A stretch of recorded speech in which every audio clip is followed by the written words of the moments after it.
Drums, guitars, bass, and synths, but not synths sounding like, and more synths sounding like. Okay, first question you need to ask yourself, what is a kick? Well, transient plus tail. For the tail, take a sine wave, a nice short decay, and then the tail is basically done. Now for the transient, we will do a very quick little pitch automation, and that's already a basic kick drum. And now you may realize sound synthesis is easy, but does it sound like a real kick drum? No, it doesn't. So added some white noise and distorted and compressed it and filtered everything out which isn't around the 1K area. And when you distort and compress this together with the kick, it should sound good. Now you may wonder, why does the kick sound so thick and fat? That's because I lied to you the whole time. Processing chain was on, which consists of distortion, distortion, distortion, distortion, compression, compression, EQ, compression, compression, EQ. And then you have a kick that sounds like this, which transcends to a kick that sounds like this. Better, in my opinion, my humble opinion. What was the work for here? Break the sound you want to recreate down into its components, then synthesize it, then process it like crazy, then you realize it sounds pretty bad, then you go back, tweak some knobs on the synthesizer, then you tweak some knobs in the processing, and then you repeat that cycle until you just satisfied enough to move on. Yeah, you just have to trust in the process sometimes, you know, and don't get all too frustrated. So for the toms, same concept as for the kick, only a little bit higher because it's smaller. Take a low frequency waveform, pitch automate that, add some noise, and now the secret sauce, add some very short-sized reverb. Now before I talk about the snare, we talk about the cymbals, because I feel like doing so. So for the cymbals, you might think, yeah, just some noise, and then you decay, goes down slowly. Yeah, but no, this doesn't do quite the trick, because it just lacks this metallic tonality. But then this begs the question, what does the so-called trick? And that's phase modulation. Fun fact, for a lot of synthesizers, when it says frequency modulation of M or something like that, it's actually phase modulation.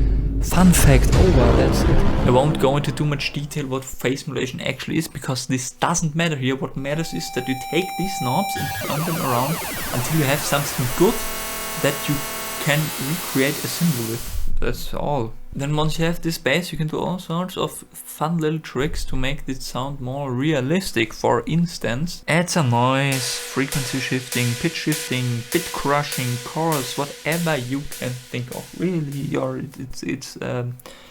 yeah. Or you use some random volume automation to simulate the moving cymbal and the small fluctuations in volume the movement creates. Very important last step, automate some low pass filter, which just takes away the high end when the cymbal rings out, because otherwise you have this. Sounds bad.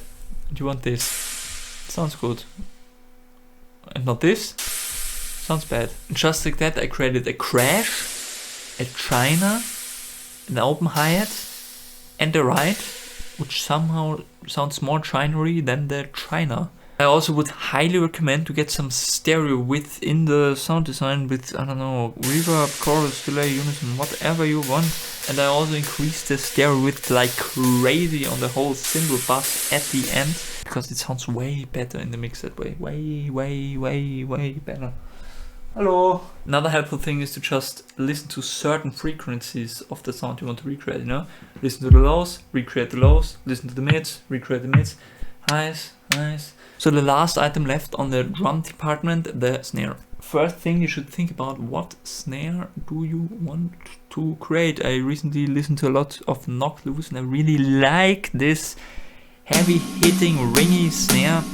So I wanted to do something similar like that, and that's what I did. And that wasn't the snare, by the way. So for the fundamental of the snare, I basically did the same as for the kick, but way higher, around 200 Hz to be exact. Then I ring modulated that to get some metallic ringiness and added some short white noise to get the sound of the snare wires. And then I made a short phase modulated square wave just like for the cymbals. And after some processing, you got a really nice heavy ringy snare. By the way, since I won't go into the really nitty gritty shit here, I highly recommend you watch this video. It's so good. And I also found out today that this guy made a other video about kick synthesis. Watch it all. Ladies and gentlemen, we now have a very historical moment to witness. We have synthesized a fully playable drum set. Please make some noise and roll the clip.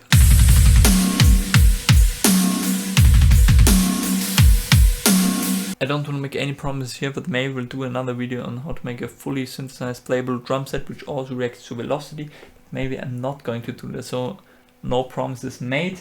And by the way, if you think, oh, it's not that natural drum sound and it's a little bit rough and very heavy and hard, yeah, that's exactly what I was going for, and I'm definitely not coping right now, really. Onto the string section, let's start with the bass. What do we have? Sine wave, so low you can't even hear it. Don't know why it's there. Other sine wave. So sub bass done, but we need noise. What string noise? We want realistic bass. So what did I do? Just like the cymbals, phase modulated a square wave. There was still this metallic screechiness not there I wanted from the pick attack. So I added this. Just some noise with a bunch of effects, and on its own this whole stuff sounds pretty bad, but when you distort the whole thing together, so this would work as a bass, but I want electric bass, real sounding electric bass. So what did I add? Bass amp, and now it sounds good. And now with the amp you can also hear why I added this noise, this metallic. So now the guitars, that was definitely the hardest part to recreate, also because they're so audible in the mix, which doesn't make it easier. And the original plan was to just recreate the DI as close as possible with the synth, and then just process like a guitar. But it sounded kind of whack, and then I went back and changed the DI with the amp on, and then it doesn't sound like a DI anymore, but the overall guitar sounds better.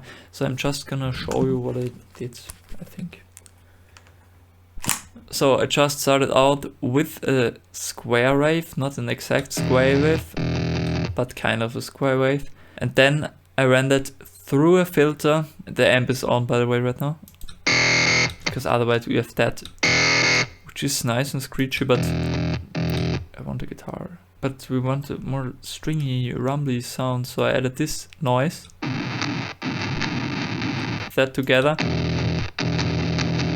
get a more cracked sound, and then just more noise. Also added some chorus, because there isn't one string playing, there are multiple strings, and then I wanted to emulate this a little bit, just add some chaos to it. We have a guitar, and now we need two guitars. Problem is, with three guitars you track them 2 times, so you have one for the left, one for the right. You have stereo shit going on. But with the synth, when you just duplicate the synth, we have 2 times the same synth.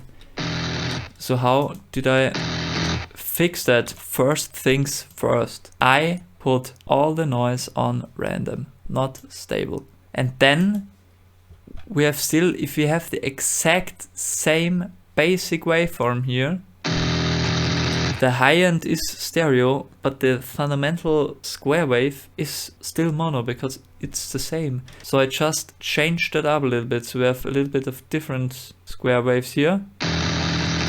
But just like that, you got nice 2 guitars. It gets a little bit fucked when it goes to the higher octave here. That's mainly because the noise also gets pitch tracked. If you know something about phase blend and you know a way to stop the noise from pitch tracking, write it in the comments. I need to know that. So now to the end result here.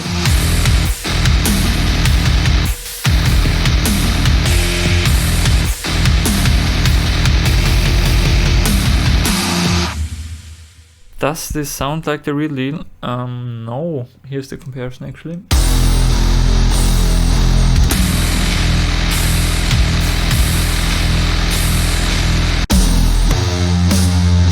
Is it close enough though? I would say so. I don't know if I would show this to my mom. I don't think she would notice that these aren't real instruments.